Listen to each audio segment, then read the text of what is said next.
মায়া না বাবু খানি দেয় আমি নাতিকে চাই আমরা এখন যদি জীবিত থাকে তাও ফেরত দিবে, যদি মৃত্যু হয়ে থাকে তাও ফেরত দিবে। পড়ে যাওয়ার পর সে পুলিশে মায়ের দায় করছে, অত অনুরোধ করছি, পুলিশে আমার ফোনের ভিডিওরও গেছে, অনুরোধ করছে তাও দেয়নি স্যার। আসসালামু আলাইকুম প্রিয় দর্শক, স্বাগত জানাচ্ছি বুলেটিন নিউজ অনলাইনে। দর্শক, প্রতিদিনের মতো আবারও আজ রাত 10:01 সরাসরি আপনাদের সাথে সংযুক্ত হলাম বুলেটিন নিউজ লালমনিরহাট অনলাইনে। দর্শক, বুলেটিন নিউজ অনলাইনের পুরো সংবাদে সাথে থাকবো আমি শেখ আনিসুল রহমান রাজীব। প্রিয় দর্শক, চলুন দেখে আসা যাক বুলেটিন নিউজ অনলাইন অনুসন্ধানী নিউজ টিমের লালমনিরহাট জেলা থেকে আজকের লালমনিরহাট জেলার প্রধান সর্বশেষ আপডেট সংবাদটি। লালমনিরহাটের সীমান্তে বিএসএফের গুলিতে আহত হওয়া বাংলাদেশি যুবক মৃত্যুবরণ করেছেন।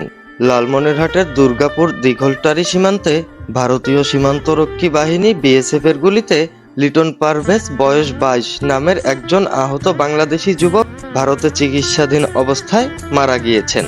আজ বুধবার 27 মার্চ বিকেলে তার মৃত্যুর বিষয়টি নিশ্চিত করেন border guard Bangladesh BGB Lalmonirhat 15 ব্যাটালিয়নের অধিনায়ক লে কর্নেল মোফাজ্জল হোসেন।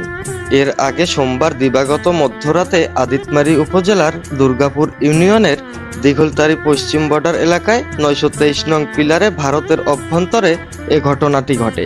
এদিকে আহত যুবক লিটন পারভেজ দিঘলতারি সাংকাস ওরা গ্রামের মোকসেদুল হকের ছেলে।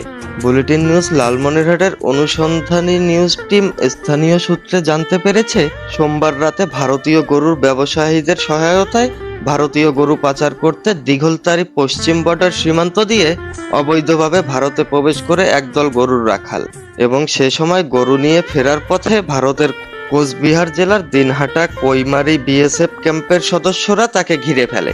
এরপর সে সময় গরু পাচারকারীরা এলাকায় ফোন করলে লিটন পারভেজ সহ 20-25 জন বাংলাদেশি তাদেরকে উদ্ধার করতে ভারতে প্রবেশ করে। তখন গুলি ছোড়ে বিএসএফ।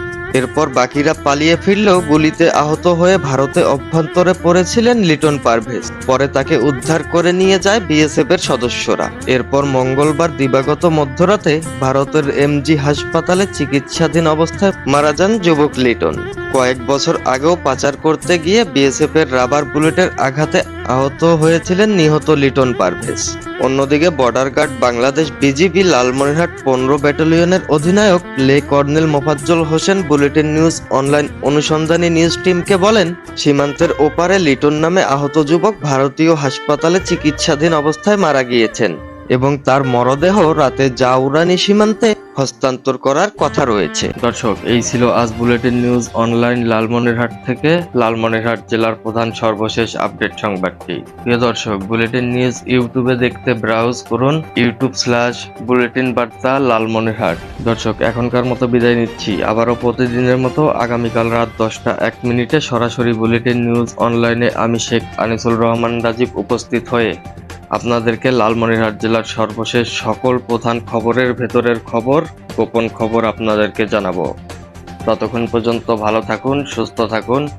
লাইক, কমেন্ট, শেয়ার এবং ফলো দিয়ে বুলেটিন নিউজ অনলাইন লালমনিরহাটের সঙ্গে সংযুক্ত থাকুন। আপনাদেরকে পরবর্তী সংবাদ দেখার আমন্ত্রণ জানিয়ে এখনকার মতো শেষ করছি।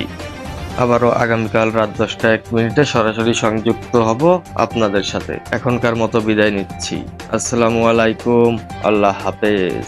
Sheikh Anisul Rahman Rajib, bulletin news Lalmonirhat.